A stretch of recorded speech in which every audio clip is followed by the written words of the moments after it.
Suscríbete a Venganza Perfecta. Nos encantaría saber desde qué parte del mundo nos acompañas. Cuéntanos en los comentarios. Ahora, sumerjámonos en la historia de hoy. Mi hijo me dijo que me fuera de su fiesta. Así que sonreí, recogí la carpeta y me fui. A la mañana siguiente, me llamó 42 veces. Había estado sentado en el estacionamiento durante 11 minutos antes de finalmente bajarme de la camioneta. El edificio no se parecía en nada a como era cuando albergaba una imprenta en quiebra. Marco lo había vaciado, restaurado por completo e instalado ventanas de piso a techo a lo largo de toda la fachada. El nuevo letrero sobre la entrada, Soluciones Tecnológicas Caballero, estaba retroiluminado en azul, nítido y definido contra el cielo de octubre. Yo había pagado por ese letrero.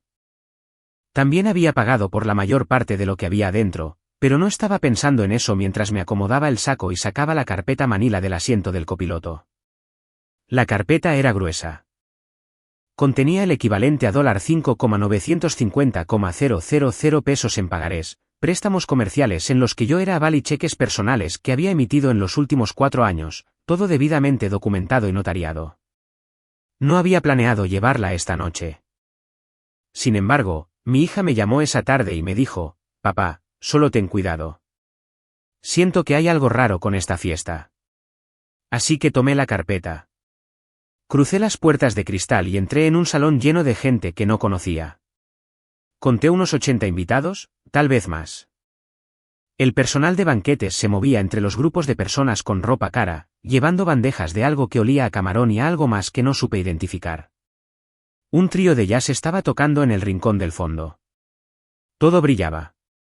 Marco estaba cerca del centro del salón cuando lo vi. Llevaba un traje oscuro que nunca le había visto, un pañuelo de bolsillo que probablemente costaba más que la mensualidad de mi primer coche, y esa clase de confianza relajada que solo tienes cuando has decidido que la noche se trata de ti. Mi nuera, Vanessa, estaba a su lado, con la mano en su brazo y una sonrisa de esas que se ensayan. Levanté la mano cuando su mirada se cruzó con la mía. Él apartó la vista. Me abrí paso a través del lugar. Marco, le tendí la mano para saludarlo como siempre lo hacíamos. Felicidades. Este lugar se ve increíble. Él miró mi mano y luego a Vanessa. Algo pasó entre ellos. Papá, su voz sonó baja y cortante. No pensé que de verdad te pondrías eso. Miré mi ropa. Llevaba un saco gris oscuro, pantalones bien planchados y buenos zapatos, la misma ropa que había usado en mi propia cena de jubilación hacía 3 años. ¿Qué tiene de malo? Nada, lo dijo con ese tono que usa la gente para decir nada cuando en realidad quieren decir todo. Vanessa ya se había dado la vuelta para saludar a otra persona. Encontré un asiento cerca del borde del salón, junto a una mesa alta con un pequeño centro de mesa. Una mujer que no reconocí me saludó con un educado asentimiento y se alejó. Puse la carpeta en mi regazo y observé a mi hijo desenvolverse con los invitados. Era bueno en eso. Siempre había estado orgulloso de ello. Tenía la misma facilidad de su madre para tratar con la gente, esa habilidad de hacer que con quienquiera que estuviera hablando se sintiera como la única persona en la habitación. Elena se había ido hacía 6 años, y a veces, ver a Marco moverse entre la multitud era lo más cercano que me quedaba a volver a verla. Pasó 1 hora. Empezaron a servir la comida. Tomé un plato y comí despacio, observando.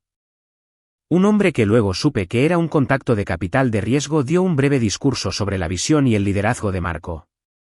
Marco respondió con unas palabras pulidas y cálidas, mencionó a su esposa 2 veces, a su equipo 3 veces y a su padre 0 veces. Me dije a mí mismo que no importaba. Luego, Marco volvió a tocar el micrófono. Estaba haciendo una segunda ronda de agradecimientos, mencionando a personas específicas por su nombre. Socios comerciales, mentores que él mismo había encontrado, un antiguo profesor que había creído en él, un amigo que le había prestado un espacio de oficina. Ni una sola palabra sobre el hombre que había firmado como aval el préstamo comercial original cuando ningún banco quería saber de él. Ni una sola palabra sobre la persona que había firmado cheque tras cheque cuando los 2 primeros lanzamientos de productos fracasaron. Ni una sola palabra sobre el contratista de 43 años que había pasado sus fines de semana ayudando a desmantelar y reconstruir este mismo lugar. Me quedé sentado asimilándolo por un momento. Entonces, recogí la carpeta y caminé hacia el frente del salón, donde Marco aún sostenía el micrófono. Papá, su voz ahora tenía un tono afilado, de esos que buscan detenerte sin hacer un escándalo. Este no es el momento. Solo quería darte mis felicitaciones en persona, le dije. Apretó la mandíbula. Podrías simplemente. Necesito que no hagas esto en este momento. Lo estás haciendo ver raro. ¿Haciendo ver raro el qué? Vanessa apareció por mi izquierda. Me tocó el codo con dedos firmes. Ricardo, dijo, y la forma en que pronunció mi nombre se sintió como una advertencia. ¿Por qué no vas por un trago a la barra? Nos pondremos al corriente más tarde. Llevo aquí 1 hora y media, le dije. Sí, y te agradecemos que hayas venido. Ahora me estaba guiando por el codo, empujándome literalmente, y las personas cercanas estaban empezando a mirar. Pero Marco tiene invitados importantes esta noche y de verdad necesitamos que esté concentrado. ¿Entiendes? Marco no dijo nada. Me miraba con una expresión que yo reconocía y odiaba, la misma mirada que me daba a los 15 años cuando estaban sus amigos y yo decía algo que él consideraba vergonzoso, como si yo fuera un problema que debía gestionarse. Entendido, le dije. Dejé de caminar. La mano de Vanessa se apartó de mi codo. Miré a mi hijo durante 3 largos segundos, lo suficiente para que no pudiera fingir que no me había visto. Luego, abrí la carpeta y saqué el primer documento, el acuerdo original del préstamo firmado como aval hace 4 años por $3,150,000 pesos. Mi firma en la parte inferior, junto a la suya. Entonces definitivamente no vas a necesitar que siga cubriendo esto, le dije.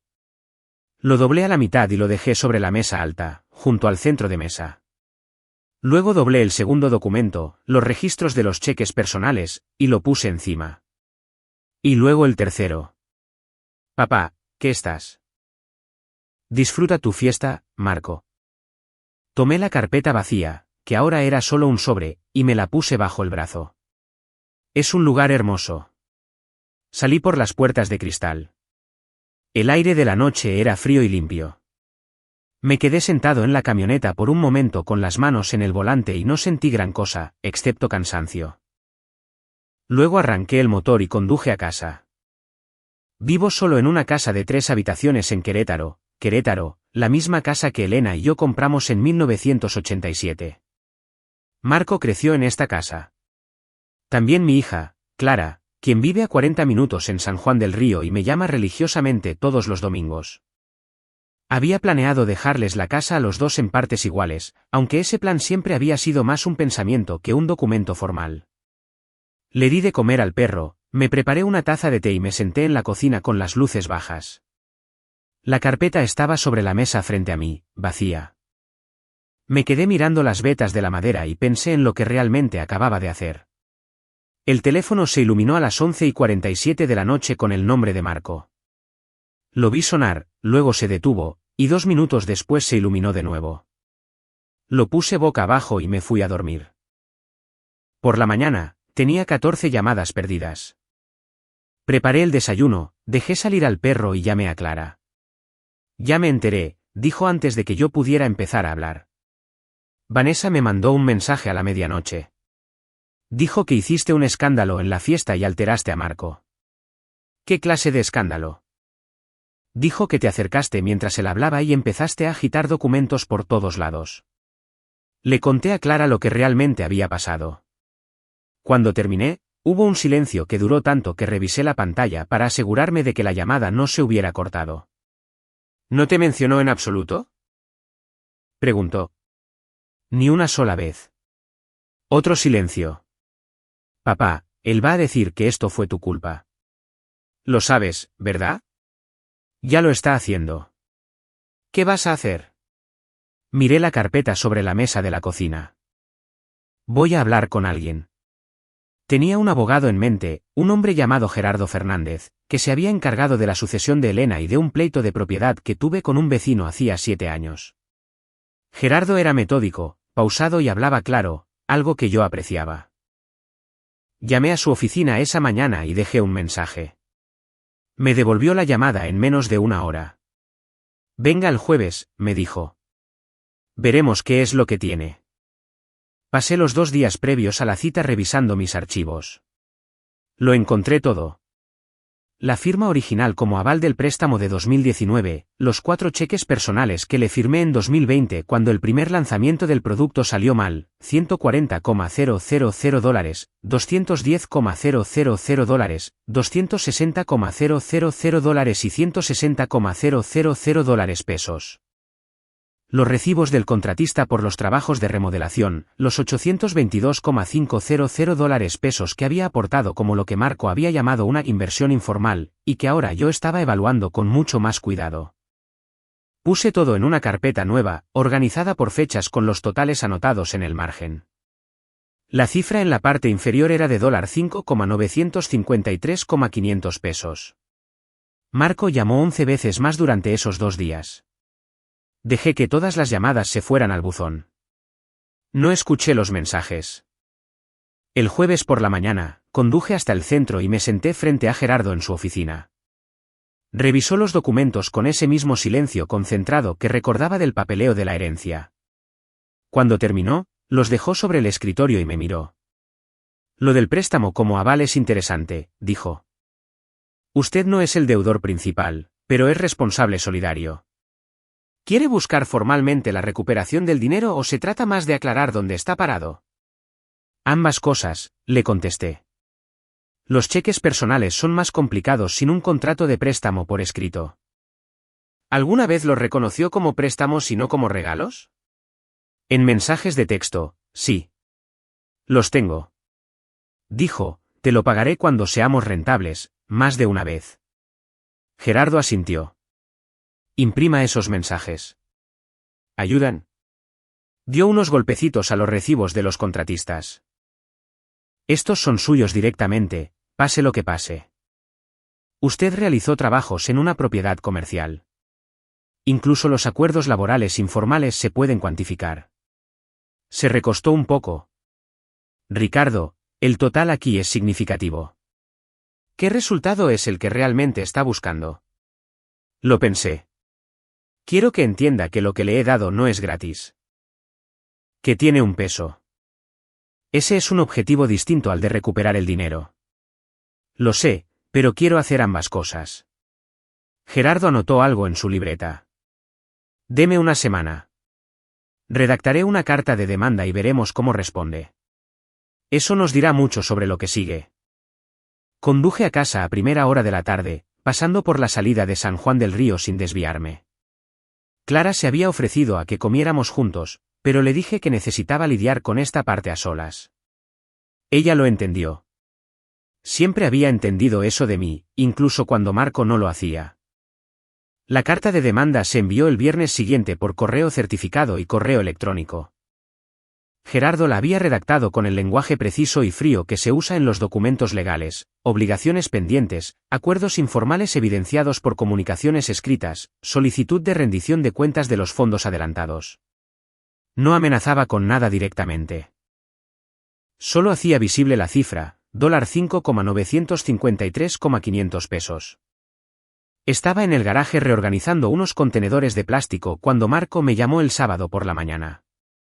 Esta vez desde un número que no reconocí. Contesté antes de darme cuenta. ¿De verdad contrataste a un abogado? Su voz sonaba tensa de una forma que no había escuchado desde que era un adolescente y lo descubría mintiendo sobre dónde había estado. ¿Para enviarme una carta? Como si yo fuera algún. Papá, ¿qué te pasa? Buenos días, Marco. No hagas eso. No te pongas así de calmado como si esto fuera normal. Te fuiste de mi fiesta y ahora me envías documentos legales. ¿Entiendes lo loco que se ve eso? Entiendo que se ve inconveniente. Pareciera que estás intentando destruir lo que he construido. Dejé en el suelo el contenedor que sostenía. Lo que construiste, le dije. Hablemos de lo que construiste. Aquí vamos. Firmé como aval un préstamo que necesitabas porque tu crédito no era lo suficientemente sólido para conseguirlo solo. Te di 4 cheques en 2020 cuando tu producto fracasó. Me dijiste que me pagarías cuando fuera rentable. ¿La empresa ya es rentable, Marco? Silencio. La remodelación en ese edificio. Entregué 8 fines de semana de mi vida. Manejaba 3 horas de ida y 3 de vuelta. Nunca te pedí nada a cambio, excepto que se me tratara como si perteneciera a la habitación que yo mismo ayudé a construir. Mi voz se mantuvo estable. Había decidido antes de esta llamada que no la iba a alzar. El martes pasado, tu esposa me acompañó hasta la barra tomándome del codo como si fuera alguien que se había metido de la calle. Vanessa solo estaba intentando. No necesito que me expliques a Vanessa. Necesito que entiendas lo que me debes. No solo el dinero. La decencia humana básica. Se quedó callado por un momento. Cuando volvió a hablar, su voz había cambiado, menos tajante, más cuidadosa. Te enviaré algo. Una cifra. Podemos llegar a un acuerdo de pago. No me interesa un acuerdo de pago. Me interesa saber si entiendes lo que pasó. Entiendo que estás molesto. Eso no es lo mismo. Papá, tengo 40 empleados y 3 inversores que te vieron caminar hacia mí en medio de un discurso con un montón de papeles. ¿Sabes cómo se vio eso? ¿Te importa lo que le hizo a mi credibilidad? Casi me eché a reír. ¿Tu credibilidad? Volví a levantar el contenedor. Entrégale la carta a Gerardo. Él se encargará del resto. Colgué. El garaje estaba en silencio, excepto por el sonido de una cortadora de pasto a 2 casas de distancia. Me quedé allí parado un minuto, solo respirando. Luego volví a los contenedores. Clara llegó a casa esa noche sin avisar, algo que casi nunca hacía. Trajo comida para llevar del restaurante tailandés en San Juan del Río que tanto me gusta y nos sentamos a la mesa de la cocina como solíamos hacerlo cuando los niños eran adolescentes y había que hablar de algo importante. Me llamó, dijo. Estaba desarmando un rollito primavera sin comérselo. Dice que estás intentando llevarlo a la bancarrota. Le envié una carta documentando lo que me debe. Eso no es lo que él dijo. Sé que no. Levantó la vista del rollito. ¿Qué es lo que está pasando realmente, papá? Me refiero a debajo de todo esto. Tomé una respiración profunda. Pasé 6 años, desde que murió tu madre, haciéndome pequeño para no estorbar. Dejé de tener opiniones sobre las cosas. Dejé de pedir cosas. Descubrí cómo ser útil sin estar presente, miré la mesa. Le di a Marco todo lo que pidió porque sentía que era la última cosa útil que podía hacer. Y en esa fiesta, me di cuenta de que él había decidido que yo solo era un recurso. No una persona, un recurso. Clara guardó silencio. No dijo mi nombre ni una sola vez, le dije. Ni una sola vez frente a todas esas personas. Estuve en esa habitación durante 1 hora y media y fui invisible para él. La única vez que me notó fue cuando me volví un inconveniente. Estiró la mano sobre la mesa y la puso sobre la mía. ¿Qué necesitas de mí? Nada. Solo necesitaba decirlo en voz alta a alguien que me quiere. Se quedó durante 2 horas y platicamos de todo excepto de Marco. Cuando se fue, me abrazó durante mucho tiempo en la puerta. Vi las luces traseras de su coche hasta que desaparecieron por la esquina y luego entré a la casa, y sentí que algo cambiaba dentro de mi pecho. Ni mejor ni peor. Simplemente diferente. Como si algo que había estado atascado durante años finalmente se moviera. No había actualizado mi testamento desde que murió Elena. Yo lo sabía. Gerardo lo había mencionado las 2 veces que había trabajado con él. Era una de esas cosas que seguía posponiendo porque hacerlo se sentía como admitir que estaba más cerca del final que del medio de mi vida. Y después de que Elena murió, no estaba en condiciones de pensar claramente en nada de eso. Llamé a Gerardo el lunes por la mañana. Necesito actualizar mis documentos testamentarios, le dije. ¿Todo? Me preguntaba cuándo llegaría a eso, respondió con el tono amable de un hombre que había estado esperando con paciencia. Venga el miércoles. Pasé la tarde del martes haciendo cuentas. La casa valía entre $6,650,000 y $7,350,000 pesos, dependiendo del mercado. Tenía una cuenta de retiro, un portafolio de inversiones y una segunda propiedad en San Miguel de Allende que había comprado para rentar hace 15 años y que ahora valía considerablemente más de lo que había pagado por ella. Sumando todo, la cifra superaba los 21 millones de dólares de pesos. No era una fortuna, pero tampoco era cualquier cosa. 4 décadas de trabajo.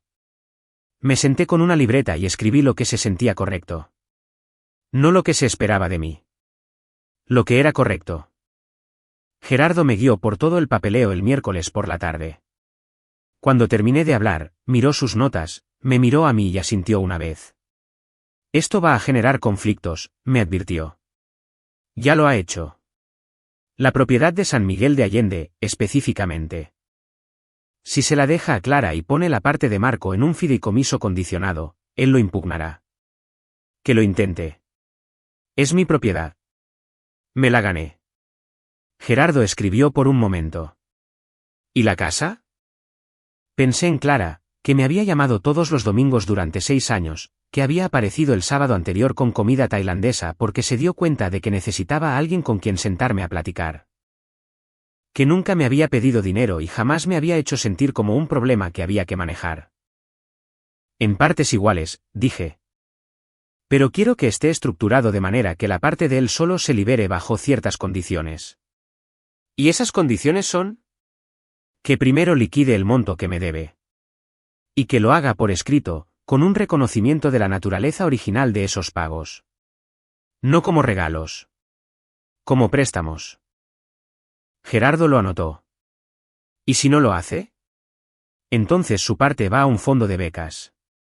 Lo nombraré en honor a Elena. Gerardo levantó la vista. Algo en su expresión se suavizó un poco. El fondo de becas Elena Morales. Es un nombre con fuerza. Fue maestra durante 31 años, dije. Parecía lo correcto. Firmé los nuevos documentos un par de días después en la sala de juntas de Gerardo, con su asistente legal y un notario como testigos. Mientras firmaba cada página, me sentí más tranquilo de lo que había estado en meses. Tal vez en años. Hay algo esclarecedor en poner las cosas por escrito. Las saca del aire, donde pueden distorsionarse y ser motivo de pleitos, y las hace reales. Marco había respondido a la carta de demanda de Gerardo a través de su propio abogado, un hombre de apellido Barrera, que envió una carta de 2 páginas en la que usaba palabras como adelanto caritativo y regalo familiar para describir los casi 6 millones de dólares de pesos en préstamos documentados. La leí 2 veces, la dejé en la mesa y llamé a Gerardo. Afirma que el dinero fue un regalo, dije. Lo sé. Su abogado es bueno. Esta es una postura inicial estándar. Tenemos los mensajes de texto. Los tenemos. Intentarán contextualizarlos. Lenguaje informal, declaración de intenciones, etc. Gerardo hizo una pausa. Ricardo, quiero ser directo con usted. Un litigio es caro y lento, y los sometería a ambos a un proceso muy público y desagradable. ¿Cuál es su verdadera prioridad? Lo pensé con honestidad. Quiero que tenga que decir en voz alta, en un documento firmado, que el dinero fue un préstamo. No para hacerme rico. No para lastimarlo. Quiero que exista el registro. Ese es un objetivo de mediación, no de litigio. Entonces hagamos mediación. Gerardo la organizó en menos de 3 semanas. Una mediadora neutral, una sala de juntas en el centro y ambos abogados presentes. Marco llegó con Vanessa, algo que yo no esperaba. Ella se sentó a su lado, con un saco sastre hecho a la medida, y no me hizo contacto visual cuando entré. La mediadora era una mujer llamada doctora Patricia Holguín, que tenía una autoridad serena que me recordaba a los buenos maestros que tuve en la escuela, de esos que podían controlar un salón de clases sin levantar la voz. Abrió la sesión explicando el proceso. Ambas partes tendrían tiempo para hablar. Nada de lo dicho en la mediación podría usarse en un litigio posterior. El objetivo era llegar a una resolución de mutuo acuerdo. Marco habló primero. Estaba tan sereno como lo había visto en la fiesta. La versión ensayada de sí mismo. Describió el dinero como apoyo familiar entregado libremente durante años difíciles. Describió el trabajo de remodelación como algo que yo me había ofrecido a hacer sin que nadie me lo pidiera. Describió la situación diciendo que su padre no era capaz de aceptar que su hijo había alcanzado su propio éxito. Escuché sin cambiar mi expresión. Cuando fue mi turno, no levanté la voz y no busqué el enojo. Describí cada transacción por fecha, monto y contexto. Leí en voz alta los mensajes de texto en los que Marco había dicho específicamente, préstamo y te lo pagaré. Describí los fines de semana de remodelación metódicamente, fechas, horas, trabajos específicos realizados. Describí la fiesta sin agregar opiniones sobre lo que se dijo, lo que no se dijo y lo que sucedió cuando me acerqué al frente de la sala. Luego dije una cosa más, la cual había pensado cuidadosamente en el camino hacia allá. No estoy aquí porque necesite el dinero. Estoy aquí porque mi hijo decidió que la versión de mí que le es útil, el que firma avales de préstamos, emite cheques y conduce 3 horas para martillar clavos, es una persona diferente de la que le da vergüenza tener en la misma habitación. Quiero que entienda que son la misma persona y quiero un documento que lo diga. Vanessa se miró las manos. Marco miró la mesa.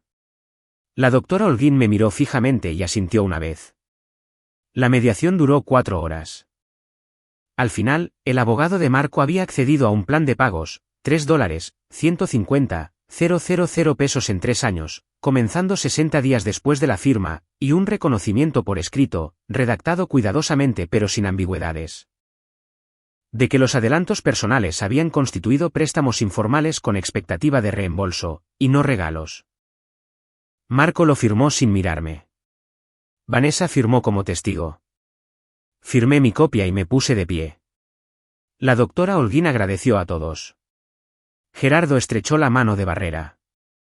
Marco se puso el abrigo sin darse la vuelta. Marco, lo llamé. Se detuvo, pero no se volteó por completo. Estoy orgulloso de lo que construiste. Quiero que lo sepas. Se quedó de espaldas a mí por un momento. Luego salió. Vanessa lo siguió. Gerardo me puso la mano brevemente en el hombro al salir del edificio. En el estacionamiento, el viento de noviembre calaba hasta los huesos. Me senté en mi camioneta y miré la copia firmada del acuerdo en la carpeta de Gerardo sobre el asiento del copiloto. No me sentí triunfante. Me sentía cansado, de esa manera en que uno se siente cuando algo largo y difícil por fin termina. Cené con Clara ese viernes. Ella había elegido un lugar en San Juan del Río que sabía que me gustaba, un restaurante de cortes de carne que había estado ahí desde que nos mudamos a Querétaro, el tipo de lugar que no cambia su menú y no necesita hacerlo. Nos sentamos en un rincón y le conté todo. Cuando terminé, se quedó en silencio por un momento. ¿Qué pasa ahora? Ahora, tengo que descubrir cómo quiero que sea realmente la siguiente parte de mi vida. ¿Qué significa eso en la práctica? Corté un trozo de carne y lo pensé. He estado en un patrón de espera desde que murió tu madre, trabajando en cosas para otras personas, manejando a los proyectos de Marco, esperando por esas cenas familiares que dejaron de ocurrir. He sido útil pero he sido invisible, y dejé que eso pasara, dejé el tenedor. Quiero dejar de permitir que eso pase. Me miró desde el otro lado de la mesa. Papá, ¿qué vas a hacer? Llamé a un agente de bienes raíces por lo de la propiedad en San Miguel de Allende. No para venderla, sino para remodelarla. Remodelarla como se debe esta vez, como siempre quise hacerlo. Y he estado pensando en esa idea del proyecto de vivienda. ¿Ubicas el lote baldío en el Boulevard Bernardo Quintana, cerca de donde estaba la antigua bodega de muebles? Ella asintió lentamente. Hay una organización sin fines de lucro que está haciendo proyectos de viviendas asequibles para personas mayores en el estado de Querétaro. Conocí al director en un evento de la Cámara de Comercio hace 2 años. Lo llamé la semana pasada. Ha estado buscando a alguien con experiencia en construcción para que sea consultor en un proyecto. Volví a tomar el tenedor. Resulta que ser contratista durante 40 años sí sirve para algo. Sonrió. La primera sonrisa completa que le había visto en semanas. A mamá le hubiera encantado eso. Sé que sí. Nos quedamos en la mesa por casi 2 horas hablando de cosas que no tenían nada que ver con Marco. Su trabajo, que le gustaba pero que estaba pensando en dejar. Un hombre con el que había estado saliendo desde hacía 3 meses y que no había mencionado hasta ahora, lo que me decía que iba en serio. Un viaje que quería hacer en primavera, a Portugal tal vez o a España. Conduje de regreso a casa con las ventanas un poco bajadas a pesar del frío. El perro me recibió en la puerta y me quedé en la cocina por un momento, sin hacer nada más que estar en mi propia casa y sentir que era verdaderamente mía. 2 semanas después, recibí un mensaje de texto de un número que no conocía. Luego me di cuenta de que había bloqueado el número de siempre de Marco. Lo leí 2 veces antes de responder. Papá, me enteré de que estás haciendo el proyecto de vivienda con Gilberto Fuentes. Te mencionó en una reunión a la que asistí. La gente tiene una gran opinión de ti. Pensé que debía saberlo. Dejé el teléfono, preparé café y pensé en qué contestarle. Escribí 3 versiones diferentes, las borré todas y finalmente me quedé con 6 palabras, gracias por decirme eso. Su respuesta llegó 4 minutos después. He estado pensando en lo que dijiste en la mediación sobre ser la misma persona. Aún no tengo las palabras correctas, pero creo que entiendo lo que quisiste decir. Lo leí 3 veces. Pensé en Elena, quien siempre había creído que la gente podía crecer si le dabas el espacio y la razón para hacerlo. Pensé en si esto era crecimiento o una estrategia. Todavía no estaba seguro de si era posible saberlo. Es un buen comienzo, le respondí. No supe de él por otras 3 semanas. Luego llegó un cheque por correo certificado, la primera cuota del plan de pagos, exactamente por el monto acordado, a tiempo. Sin nota, sin tarjeta, solo el cheque. Lo deposité y guardé el comprobante en el archivo que tenía para ese propósito. La organización de Gilberto Fuentes se llamaba Vivienda Digna Bajío y el proyecto era un desarrollo de 24 unidades habitacionales en un terreno cerca del centro de Querétaro, diseñado específicamente para residentes mayores de 65 años con ingresos fijos. Entré como consultor de construcción voluntario, lo que significaba que asistía a reuniones de planificación, recorría la obra y les decía a los arquitectos cuando algo iba a costar 3 veces más de lo que pensaban y por qué. Era lo más involucrado que me había sentido en años. En la primera reunión en el sitio, Gilberto me presentó al grupo y mencionó mi trayectoria. Una de las arquitectas más jóvenes, una mujer llamada Daniela que no debía tener ni 30 años, me miró con el tipo de escrutinio honesto que los jóvenes profesionales les dan a los mayores cuando intentan averiguar si su experiencia es real. ¿Cuánto tiempo en construcción residencial?, preguntó. 37 años. 20 como mi propio contratista. ¿Comercial también? Algo. Más recientemente. Asintió y volvió a mirar los planos. Pero a partir de ahí empezó a dirigirme preguntas a mí, y al final de la reunión estábamos inmersos en una conversación sobre el drenaje de los cimientos a la que todos los demás ya habían dejado de prestar atención. En el camino de regreso a casa, seguía dándole vueltas al problema y me di cuenta de que esperaba con ansias la reunión de seguimiento del jueves de una manera en la que no había esperado nada en mucho tiempo. Llamé a Clara el domingo, como de costumbre. Me preguntó cómo iba el proyecto y hablé durante 20 minutos sin parar, algo que normalmente no hago. Se rió y dijo que sonaba como una persona diferente. Me siento como una persona diferente, le dije. ¿Diferente para bien?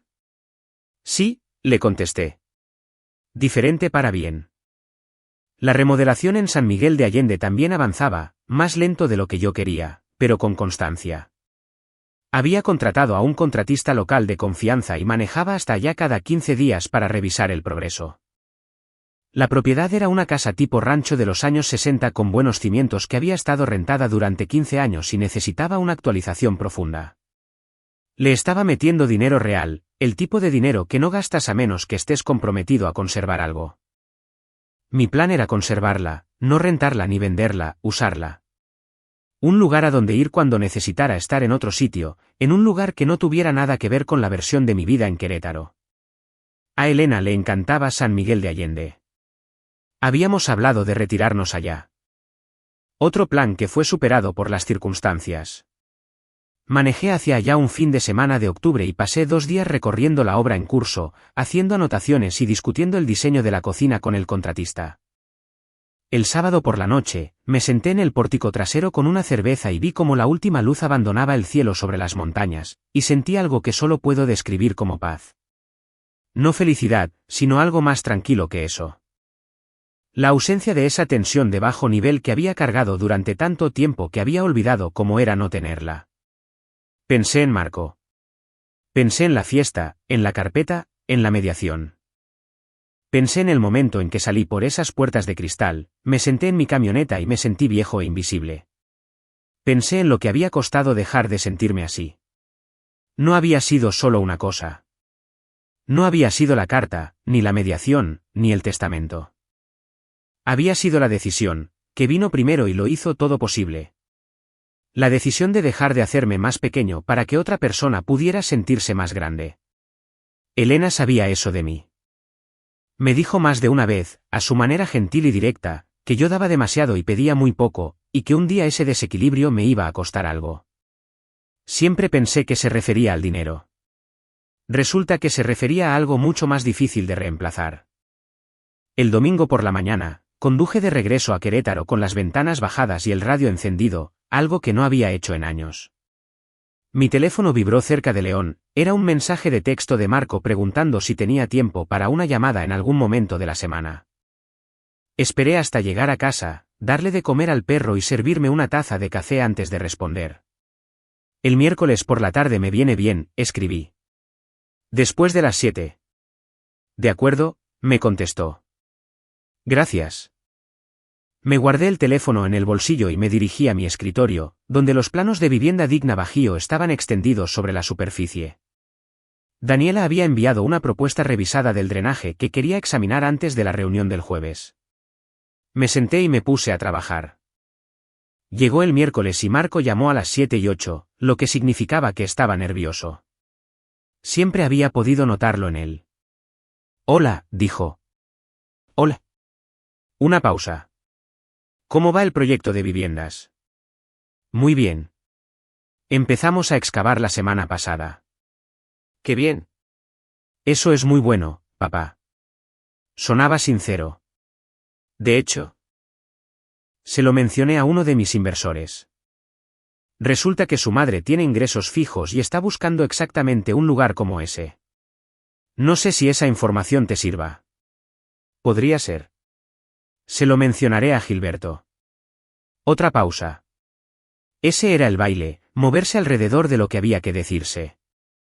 He estado yendo a terapia, dijo Marco, desde agosto, más o menos. Vanessa y yo lo hemos estado haciendo. No solo juntos, también por separado. Se detuvo. No lo digo para ganar puntos. Lo digo porque es relevante para lo que quiero decirte. Está bien.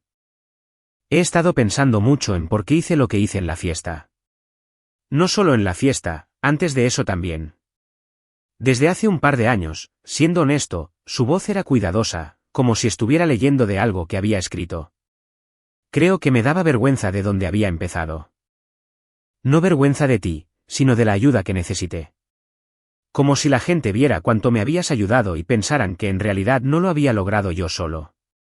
Y por eso simplemente te hice más pequeño para poder sentirme más grande. Y eso estuvo mal. Me quedé callado un momento.